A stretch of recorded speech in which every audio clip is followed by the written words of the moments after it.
আসসালামু আলাইকুম। Photoshop basic টিউটোরিয়ালের ৩য় পর্বে সবাইকে স্বাগতম জানাচ্ছি।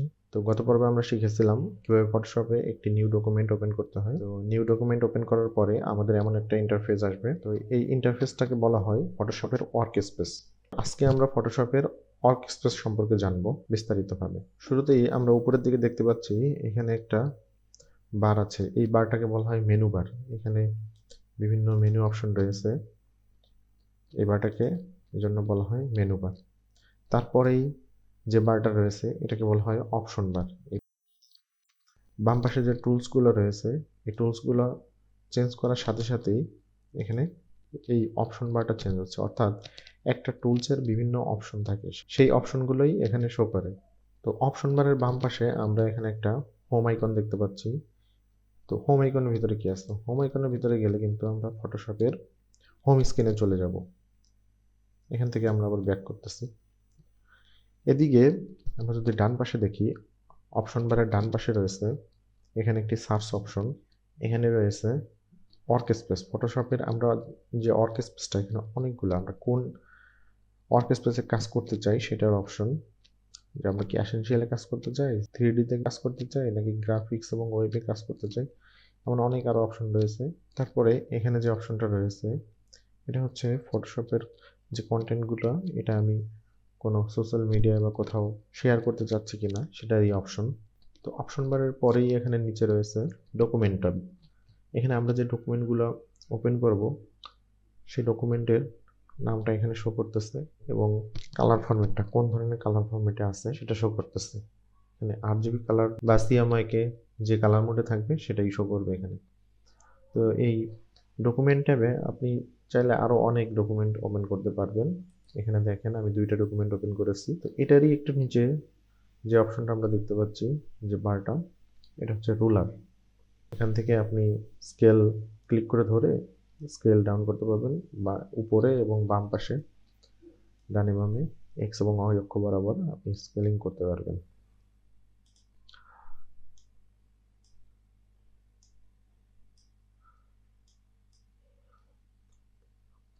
তারপরে এখানে স্কেলের বাম পাশে রয়েছে টুলস বার। তো এখানে টুলস বারটি লম্বালম্বিভাবে আছে। এটাকে যদি আমি একটু চ্যাপ্টা করতে চাই, দেখুন এই যে যে আইকনটা আছে, এই আইকনগুলো এখানে অনেক জায়গায় এরকম আইকন দেখতে পাবেন। এই যে এখানে আছে, এখানে আছে, এই যে এখানে আছে। এই আইকনটার মানে হচ্ছে হলো আপনি মিনিমাইজ করতে চান নাকি ম্যাক্সিমাইজ করতে চান। দেখুন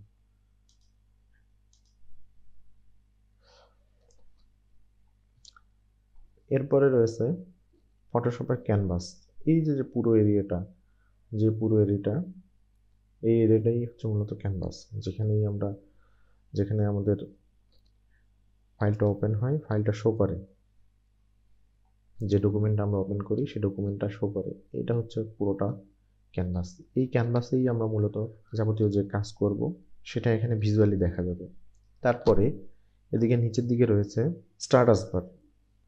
এখানে দেখা যাবে আপনার ছবিটা কত পার্সেন্ট জুম ইন অবস্থায় বা জুম আউট অবস্থায় আছে সেটা দেখা যাবে। আর ডান পাশে দেখা যাবে আপনার ডকুমেন্টের বিভিন্ন অপশন রয়েছে। দেখেন ডকুমেন্ট সাইজ, তারপর ডকুমেন্ট প্রোফাইল, তারপরে কারেন্ট ডকুমেন্ট কত বিটে আছে, লেয়ার কয়টা আছে, এইসব বিভিন্ন অপশন রয়েছে এখানে। তারপর এখানে দেখেন একটা মুভ করার একটা অপশন রয়েছে। আপনার ছবিটা যদি আপনি ডানে বামে মুভ করতে চান, তারপর এদিকে ডান দিকে উপরে নিচে মুভ করতে চান, সেটার একটা অপশন রয়েছে। এদিকে ডান পাশে যে জায়গাটা দেখতে পাচ্ছেন পুরোটা উপর থেকে নিচ পর্যন্ত, এখানে কয়েকটা ট্যাবে ভাগ করা থাকে। যেমন দেখেন এই যে এখানে একটা ট্যাবে ভাগ করা, এই যে আরেকটা ট্যাব, এই যে আরেকটা ট্যাব। এক একটা ট্যাবের ভিতরে আবার কতগুলো প্যানেল থাকতে পারে। যেমন এখানে কালার প্যানেল আছে, ডান পাশে রয়েছে সোয়াসেস। তো কালার প্যানেলের ভিতরে এখান থেকে যদি আমরা দেখেন কোনো একটা কালারকে চুজ করি, এদিকে দেখেন বাম পাশে আমাদের ফরগ্রাউন্ড কালারটা চেঞ্জ হয়ে যাচ্ছে। দেখেন আমি যদি কোনো একটা কালার সিলেক্ট করি, জাস্ট ওই কালারটাই বাম পাশে ফরগ্রাউন্ড কালার হিসেবে সিলেক্ট হয়ে যাবে। আবার সোয়াসেসের মধ্যে রয়েছে অনেকগুলো কালারের স্যাম্পল। আপনি যে কালারটা এখান থেকে চয়েস করবেন সেই কালারটাই বাম পাশে ফরগ্রাউন্ড কালারে যুক্ত হয়ে যাবে। এরপর নিচে আছে অ্যাডজাস্টমেন্ট লেয়ার। এই অ্যাডজাস্টমেন্ট লেয়ারের ভিতরে আবার অনেকগুলো অপশন আছে, যেগুলো থেকে আপনার যে ফাইল বা ডকুমেন্টের বিভিন্ন প্রপার্টিস এখান থেকে চেঞ্জ করা যাবে। তো এইগুলো আমরা পরবর্তীতে ধাপে ধাপে ডিটেলস জানবো। এদিকে আছে লার্ন। এখানে আপনি ফটোশপের যে বিষয়টা বুঝতে না পারবেন সেটা আপনি এখান থেকে টিউটোরিয়াল আকারে দেখে নিতে পারবেন, তবে তার জন্য ইন্টারনেট কানেকশন থাকা লাগবে। তারপর এখানে আছে লাইব্রেরিজ। আপনি আপনার মতো করে লাইব্রেরিজ ক্রিয়েট করে রেখে এখানে সেভ করে রাখতে পারেন এবং পরবর্তীতে যখন প্রয়োজন হবে এখান থেকে ব্যবহার করতে পারবেন। তো এগুলো আমরা পরবর্তীতে জানবো। এদিকে নিচে আছে লেয়ার প্যানেল। লেয়ার প্যানেলটা ফটোশপের খুবই গুরুত্বপূর্ণ একটি প্যানেল। একটা ডকুমেন্টের ভিতরেই অনেকগুলো লেয়ার থাকতে পারে, সো লেয়ার প্যানেলটা ফটোশপে খুবই গুরুত্বপূর্ণ। লেয়ার প্যানেল সম্পর্কে পরবর্তীতে আরও আমরা ডিটেলস জানবো। তারপর আছে চ্যানেল।